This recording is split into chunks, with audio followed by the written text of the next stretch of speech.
Hello, kumusta po? Ito, meron na naman ako sa inyong bagong i-share.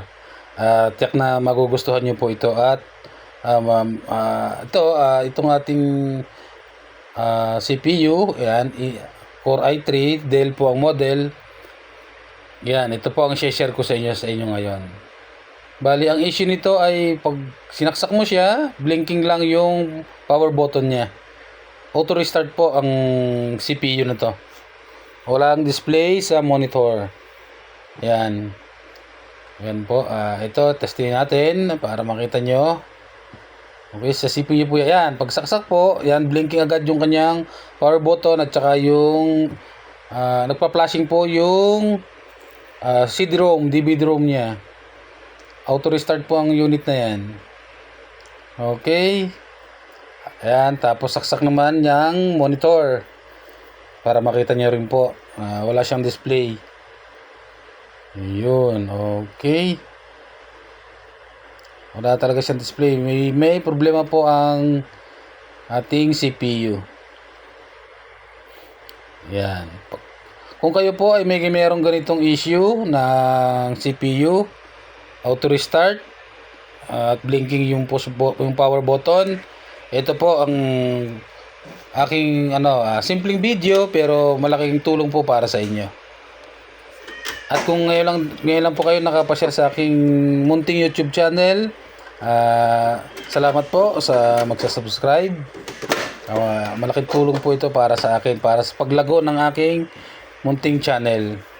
Thank you po. Yan, dito binuksan na natin ang case. Dito makikita nyo kung paano ko ginawa itong CPU, kung bakit siya ulit nag-normal, nag-display.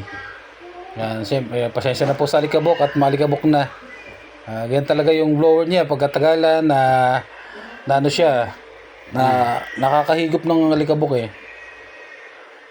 Yan, sorry po sa alikabok. Yan. Ito lang. Siyempre, lilinisan muna natin yan. Ubarasin muna natin yan eh. Para maano yung alikabok niya.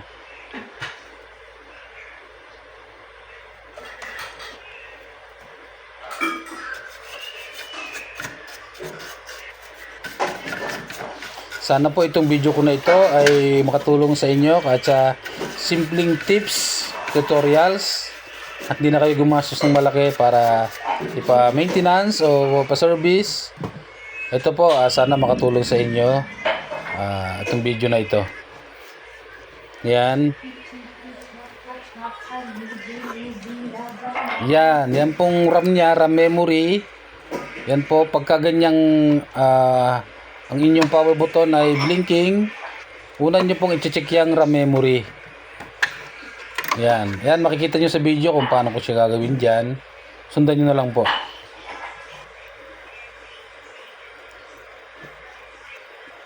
Yun.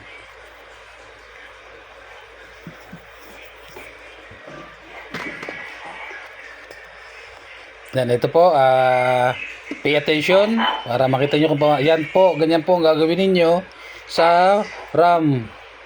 Sa RAM memory niya. Lilinisin nyo siya ng pambura. Opo, yes po, pambura ha. Yung pinaka-gold lang niya, yung katamtaman lang kuskus, yung di matatanggal ang mga parts na medyo malapit sa kanya. Yung pong gold lang niya, yung gold. Contact po kasi niya yan sa motherboard eh. Yan, harap at saka kabilaan po, kabilaan. Kabilaan yun siyang kukuskusin ng pambura. Yun. Kasi bakit kailangan kuskusin po? Sa kung itatanong ninyo, yun po kasi sa katagalan, nagkakaroon ng mga alikabok, nahirapan ng basahin ng motherboard, hindi na sila makapag communicate, kumbaga. Kasi gawa ng alikabok niya. Yun. Lilinisin nyo po ang memory, RAM memory. Okay, yan po yung simpleng tutorial lang, tips. Pero malaking tulong sa inyo to para hindi na kayo magastusan sa pa-service. Okay? Siyempre, ingat lang po sa pagkakabit kasi may pattern yan. May slot yan. Tatapat nyo yan doon para hindi mabungi ang ang ating RAM. Okay, yan, dyan, kinakabit ko na para ma-testing na kung gagana na siya, kung tagumpay ba ang ating ginawa. Okay. Yun, dyan, hindi ko muna siya nilagyan ng cover para makita nyo rin po kung ano. Tsaka wala pong cut ang ating video, tuloy-tuloy po ito. Nagkakat lang po ako pagka medyo napahaba ang aking videos. Yan. Dahil ito naman pong videos na ito ay hindi kahabaan, kaya tuloy-tuloy po ito. Okay, saksak ko na CPU. Yan po, para sa CPU yan. Kasaksak na yun sa monitor. Gano'n na siya. Okay, yan. Blinking po, naisaksak mo na dyan. Diyan po na, yan. Diyan po sa part na yan, niread na po niya yung RAM natin, yung RAM memory. Yan, nag-blink siya ng 2 beses. Yan po, yun. Tapos nag-switch na sa doon sa puting ilaw niya. Ayun, tapos yung kanyang, ayun o, yung hard drive niya na ilaw o na blinking, okay na rin. Ayun. Okay na po yung ating nag-normal na po. Ayun, nag-less display na. Okay. Yun. Salamat po. Sana ay makatulong sa inyo to. At thank you rin po sa magsasubscribe sa aking channel. Ganun po ang gagawin nyo pagka blinking o walang display.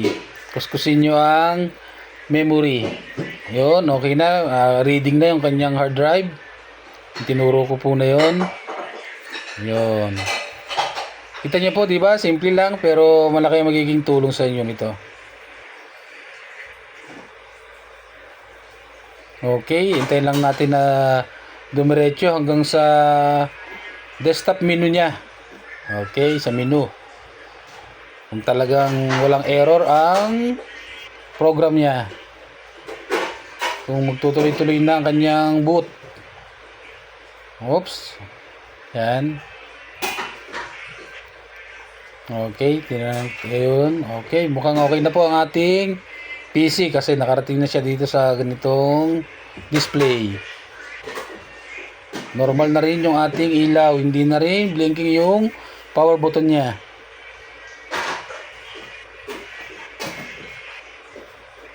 Yan po ang gagawin nyo kauna-unahan kung may nagka-problema ang inyong CPU, blinking.